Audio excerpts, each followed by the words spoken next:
sekarang kita mungkin akan melanjutkan ke sesi pemaparan yang kedua. Di sini telah hadir narasumber kita, Pak Ahmad Baidowi, selaku Wakil Ketua Badan Legislasi DPR Republik Indonesia, yang mungkin juga akan menanggapi dari pemaparan Prof. Hadin. Bagi Pak Ahmad Baidowi, dipersilakan. Ya, terima kasih Mbak Jihan, selaku moderator. Assalamualaikum warahmatullahi wabarakatuh. Waalaikumsalam warahmatullahi wabarakatuh. Luar biasa ini AMK hari ini nih, memfasilitasi kegiatan, diskusi, dan kami dari fraksi mensupport untuk kegiatan ini supaya forum-forum seperti ini bisa memberikan penjelasan, informasi kepada publik, baik itu di internal P3, internal Angkatan Muda Ka'bah, maupun ke masyarakat umum. Dan yang perlu kami apresiasi, rupanya di AMK sudah mulai tumbuh tunas-tunas baru, Pak Ketum Joko.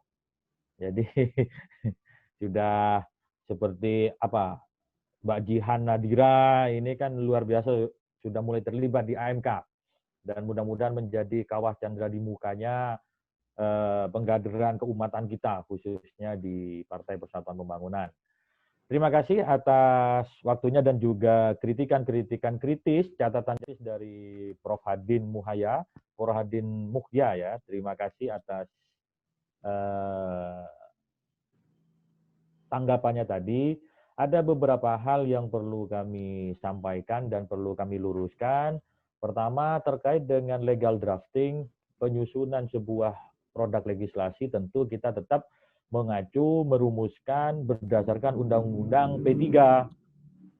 Bukan Undang-Undang Partai Persatuan Pembangunan ya, tetapi Undang-Undang Pembentukan Peraturan Perundang-Undangan.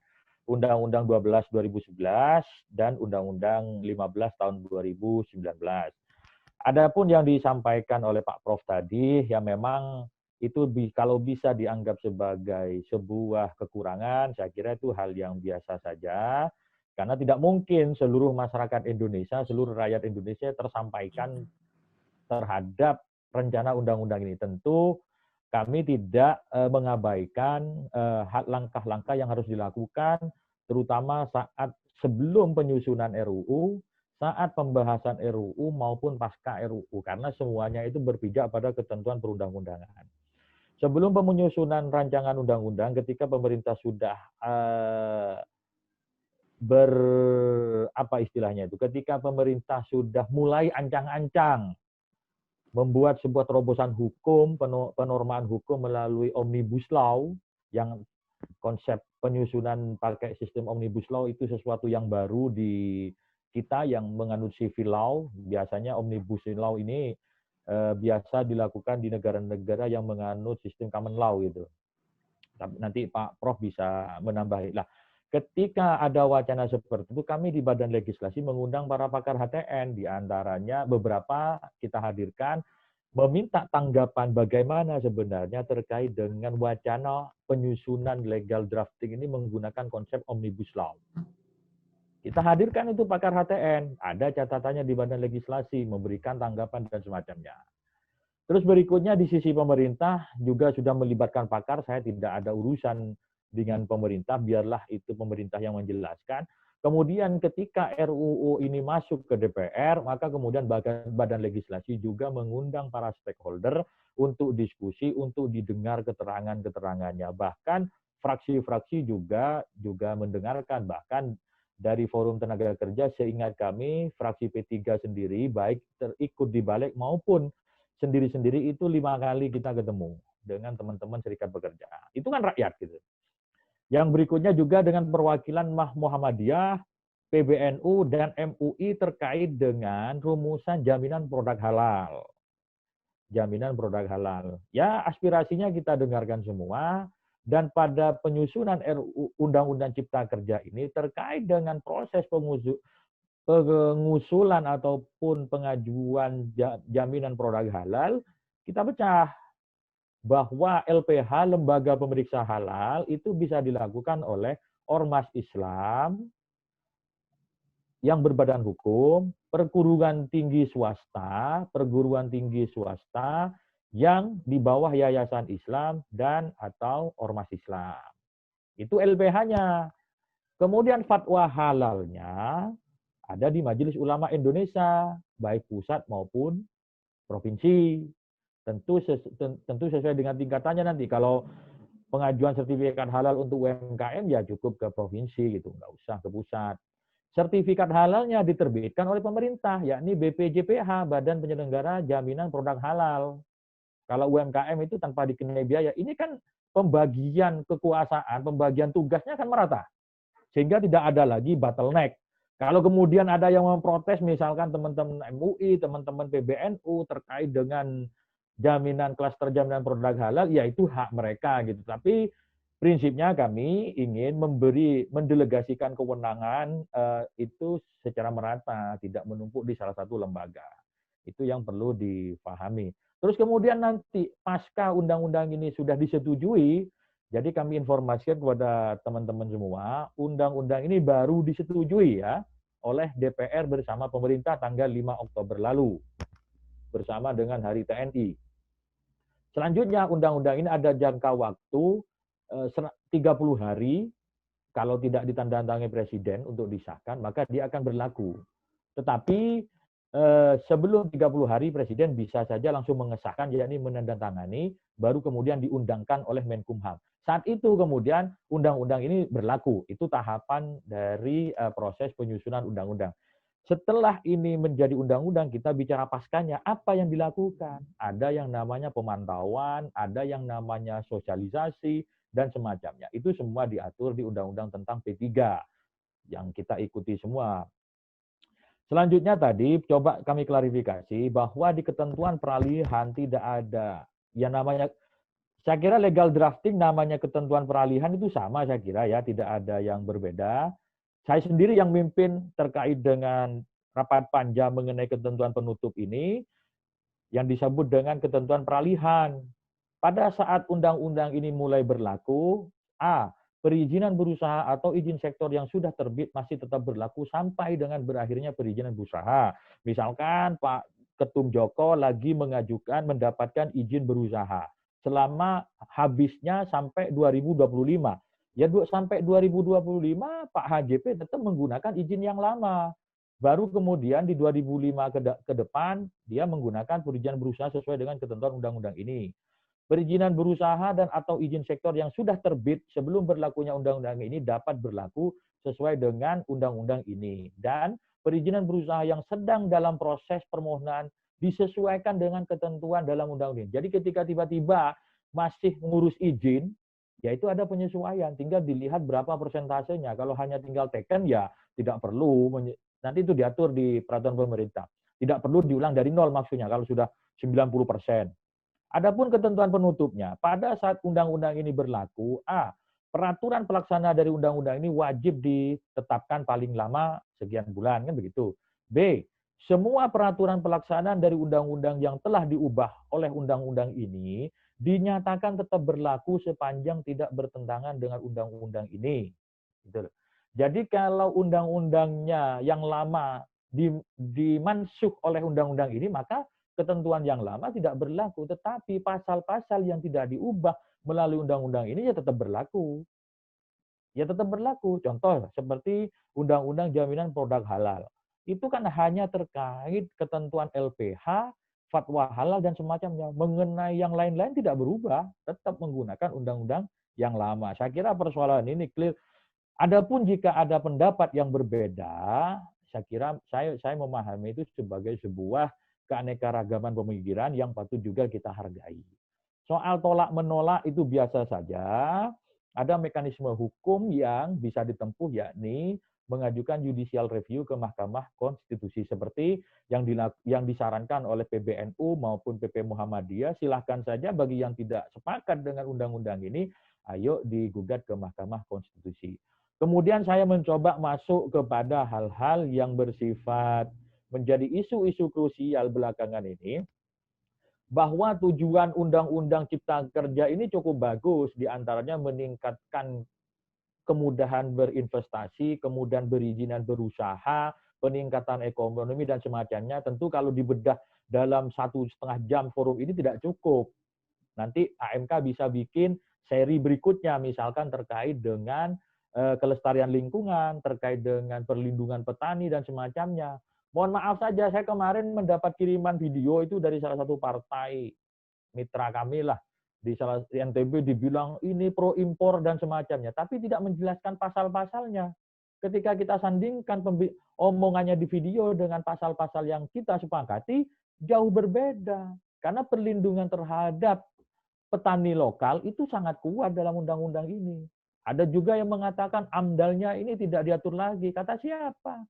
AMDAL tetap diberlakukan, bahkan kita tambah frasa melibatkan masyarakat dalam penyusunan AMDAL-nya. Ya memang tidak melibatkan kelompok-kelompok tertentu, karena yang terdampak itu masyarakat. Bukan, mohon maaf, ada pihak-pihak ketiga yang seringkali memperkeruh suasana gitu. Terus saya mencoba masuk kepada hal yang membuat isu-isu di luar liar, bahwa dengan undang-undang ini kiai di pesantren, guru ngaji di musola, pendeta di gereja, guru agama yang sekolah minggu, ataupun majelis taklim, itu nanti bisa dipidana. Nah, ini sesuatu yang hoax murakkab gitu. Jadi kebohongan yang berlipat ganda gitu. Karena di undang-undang ini tidak diatur lagi yang namanya Undang-Undang Sisdiknas, Undang-Undang Pendidikan Kedokteran, Undang-Undang Profesi Guru dan Dosen, Undang-Undang Perguruan Tinggi, dan Undang-Undang Pesantren itu kembali kepada pengaturan undang-undang existing. Saya yang memimpin rapat waktu itu 3 kali saya tunda. Kalau pemerintah tidak mengeluarkan Undang-Undang 4 itu dari Ciptaker ini, lebih baik kita tidak membahas. Saya tegas katakan begitu. Karena jelas, yang namanya pendidikan non-formal, di lembaga pendidikan keagamaan, khususnya pesantren, itu tunduk kepada Undang-Undang Pesantren. Ya sekarang kalau guru ngaji di kampung, harus izin ke pemerintah, dan dia nggak berizin, dipidana. Gimana coba? Makanya kami minta ini keluarkan. Kalau ini dikeluarkan, ayo kita bahas klaster pendidikan. Alhamdulillah pemerintah mau mengeluarkan klaster pendidikan dari RUU ini. Jadi clear.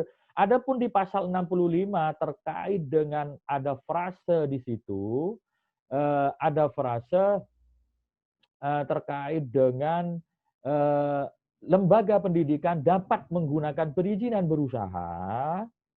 Di situ ingat kata dapat, bukan wajib. Dan itu menjadi penjembatan untuk mengatur pendirian lembaga pendidikan di kawasan ekonomi khusus, KEK, yang mendapat izin dari pemerintah pusat.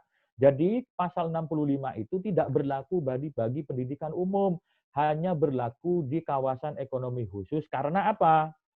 Setiap lembaga pendidikan yang akan membuat lembaga pendidikan, membuka lembaga pendidikan di kawasan ekonomi khusus, maka dia ketika membangun ataupun membuat kelas, membuat gedung, itu harus memiliki NSPK, norma, standar, kriteria, dan prosedur. NSPK-nya ya sesuai yang ada di KEK.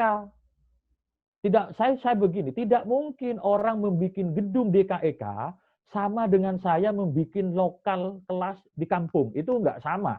Saya di kampung mau bikin kelas madrasah ibtidaiyah misalkan, cukup 3 lokal dulu, itu selesai dengan seadanya, dengan fondasi seadanya, yang penting itu bisa berdiri. Tetapi kalau di kawasan ekonomi khusus, itu ada standarnya. Jadi kalau dia mau bikin lembaga pendidikan, membuat gedung misalkan, dia harus mengikuti standar perizinan di kawasan ekonomi khusus. Itu yang dimaksudkan.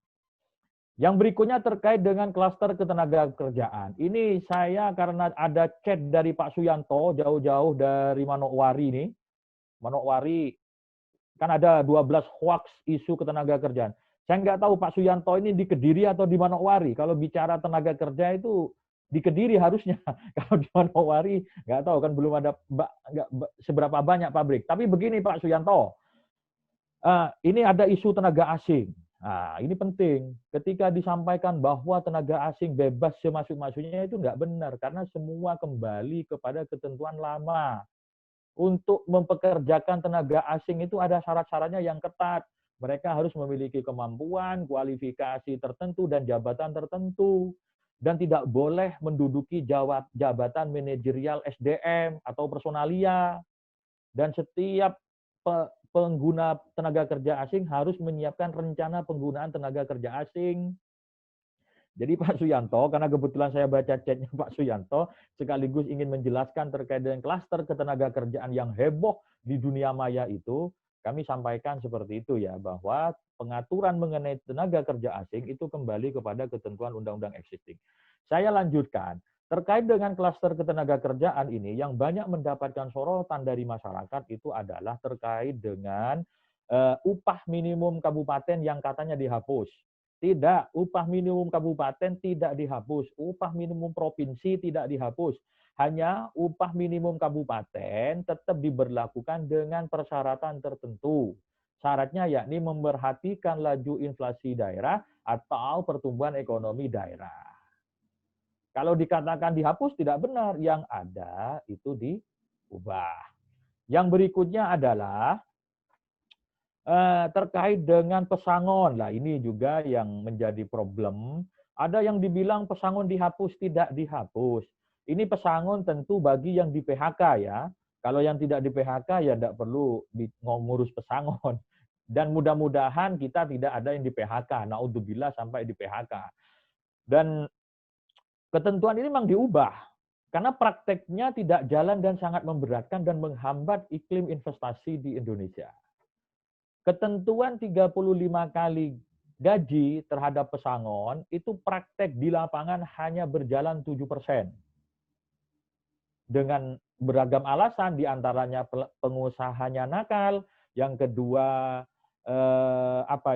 pengusahanya bangkrut atau kolaps, dan kita nggak bisa apa-apa juga kalau pengusahanya bangkrut. Lah, kemudian skema kasihan dari kasus PHK yang ada, mayoritas hak pekerja itu tidak bisa diambil.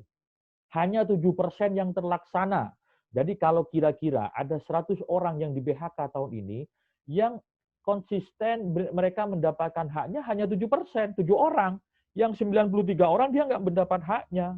Setelah itu nggak ada yang ngurus. Maka kemudian diformulasikan, pengusaha mampunya hanya 17 kali, tapi dipaksa harus kamu tambah. Maka pengusaha kemudian pakai margin 19 kali, dia bisa memberikan kompensasi.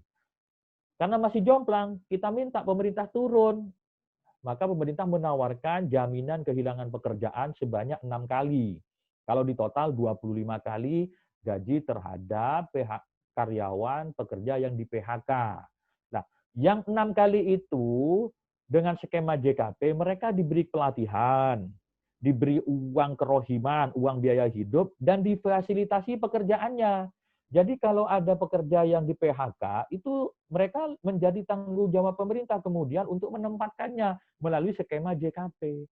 Uang dari JKP itu berasal dari BPJS Ketenagakerjaan dan APBN.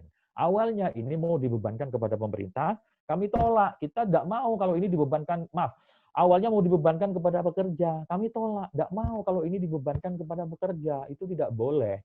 Jadi saya kira itu terkait dengan pesangon. Yang berikutnya adalah mengenai PKWT, perjanjian kerja waktu tertentu.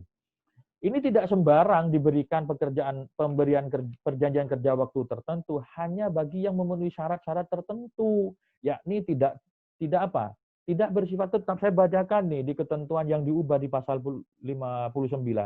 Perjanjian atau PKWT, perjanjian kerja waktu tertentu, hanya dapat dibuat untuk pekerjaan jenis tertentu yang menurut jenis dan sifat dan kegiatan pekerjaannya akan dilakukan dalam waktu tertentu. Yakni apa? Pekerjaan sekali selesai. Pekerjaan yang pekerjaannya tidak lama. Pekerjaan yang bersifat musiman. Kalau saya misalkan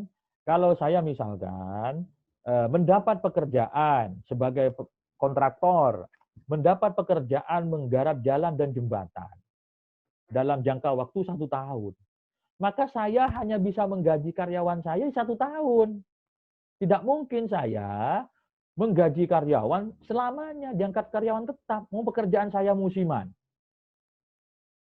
Maka kemudian kita batasi perjanjian kerja waktu tertentu itu syaratnya ya kerjanya musiman, temporal, bukan yang permanen. Kalau yang sifatnya permanen, dia harus mengangkat karyawannya sebagai karyawan tetap.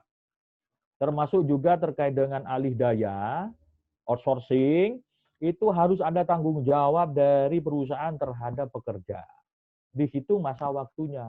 Jadi kalau sebelumnya si A misalkan seseorang mempekerjakan si A bekerja kepada si bos satu, terus kemudian si bos satu melimpahkan ke bos dua, itu masa kerja si A di bos satu tetap dihitung ketika nanti dapat kompensasi. Bukan berarti dia pindah ke bos yang kedua terus dihitung dari nol. Nah, tidak seperti itu. Yang selanjutnya adalah isu mengenai waktu kerja yang eksploitatif, bahwa tidak ada hari libur. Sama sekali ini tidak benar. Di ketentuan di pasal 77 itu memang ada reformulasi tetapi tidak diubah, bahwa dalam satu hari maksimal orang bekerja 8 jam, tidak boleh lebih. Ya, dalam satu minggu itu 40 jam, tidak boleh lebih untuk pekerjaan yang dikerjakan selama 5 hari. Sudah ada ketentuannya di ayat 2-nya huruf B. 8 jam satu hari dan 40 jam seminggu untuk 5 hari kerja. Ya 8 kali 5, 8 jam kali 5 hari, 40. Dia istirahat 2 hari. Kalau yang 7 jam, 7 jam satu hari dan 40 jam satu minggu untuk pekerjaan yang sifatnya pekerjaannya 6 hari. Jadi kalau 7 kali 6 itu 42 jam. Masih lebih 20 jam. Masih lebih 2 jam. Maka hari yang terakhir, satu hari di antara yang 6 itu dia tidak boleh bekerja lebih dari 5 jam. Karena dalam satu minggu tidak boleh lebih dari 40 jam. Liburnya satu hari. Ada hari libur. Ini kok dibilang tidak ada hari libur. Ya alhamdulillah yang penyebar hoax itu sudah ditangkap oleh polisi. Karena itu yang meresahkan dan membuat kegaduhan di mana-mana. Selanjutnya dikatakan cuti hamil, cuti haid tidak ada. Itu ada karena tidak diubah sama sekali. Dan seketika cuti dia tetap mendapatkan pekerjaannya. Kecuali dia cutinya di atas 12 bulan berturut-turut, ya memang di PHK gitu namanya. Orang tidak kerja dalam 1 tahun berturut-turut, ya kemana? Dan syarat-syarat PHK itu tetap sesuai dengan ketentuan yang ada. Tidak ada yang berubah. Dan terakhir lagi kami ingin katakan, ketentuan mengenai ini lebih banyak memang diatur di peraturan pemerintah. Namun kita katakan dalam menyusun peraturan pemerintah, pemerintah itu harus tetap memerhatikan memori Van Tullichting, perdebatan kita dalam merumuskan sebuah norma. Jadi ketika dia membuat keputusan mengenai peraturan pemerintah, dia harus memerhatikan diskusi yang dilakukan selama pembahasan RUU Cipta Kerja. Tidak boleh melenceng, maka nanti tugas DPR setelah menyetujui undang-undang ini, kan di Undang-Undang P3 ada kewajiban memantau pelaksanaan terhadap undang-undang. Ya kita lihat, kita pantau, kita sederhanakan, dan ada kewenangan bagi Menkumham untuk menselaraskan ketentuan perundang-undangan di bawah undang-undang agar selaras. Paling tidak, Omnibus Law ini menjadi jawaban terhadap tumpang tindihan perundangan satu dengan ketentuan undang-undang yang lain. Saya ambil contoh ya. Dulu yang namanya kehutanan dengan BPN, pertahanan itu tidak bisa ketemu. Tapi dengan undang-undang ini bisa duduk bareng dan bisa menyelesaikan. Afirmasi terhadap pelaku UMKM kita berikan di sini. Bahwa di sektor pelayanan publik seperti terminal, stasiun, rest area, bandara, pelabuhan, itu harus menyediakan 30% tempat bagi pelaku UMKM, baik promosi maupun tempat usaha. Ini kan perlindungan terhadap UMKM.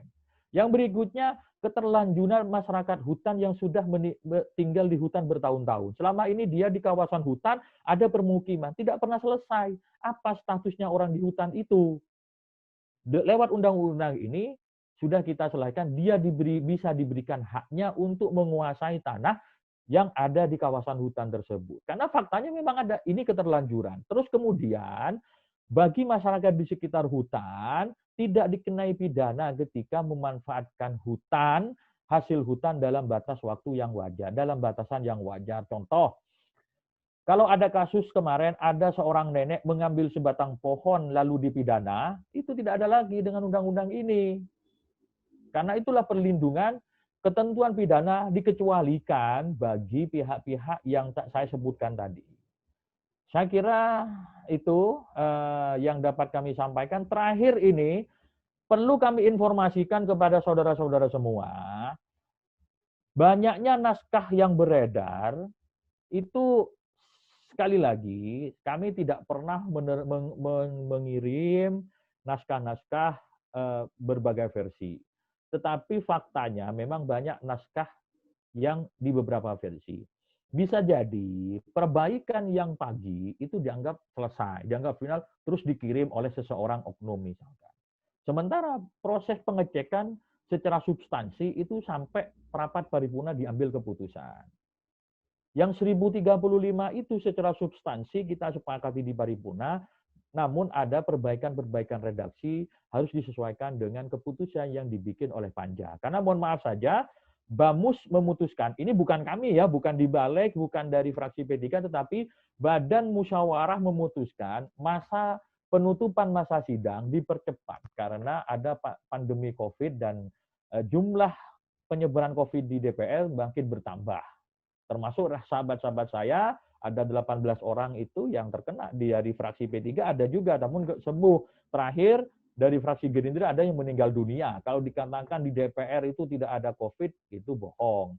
Faktanya ada anggota DPR itu yang kena COVID dan meninggal, sehingga bukan menjadi pembenar, dan memang kenyataannya begitu. Hari ini DPR di lockdown oleh Kesekjenan sampai hari Rabu mendatang. Jadi saya kira itu hal-hal yang perlu kami sampaikan, dan banyak versi bukan berarti ada penyeludupan pasal, karena apa? Seolah-olah yang mendapatkan informasi di awal itu seolah-olah yang benar, padahal bukan. Jadi itu saja yang dapat kami sampaikan, kurang lebihnya mohon maaf. Wabillahi taufik wal hidayah. Wallahu muwaffiq ila aqwamit thoriq. Wassalamualaikum warahmatullahi wabarakatuh.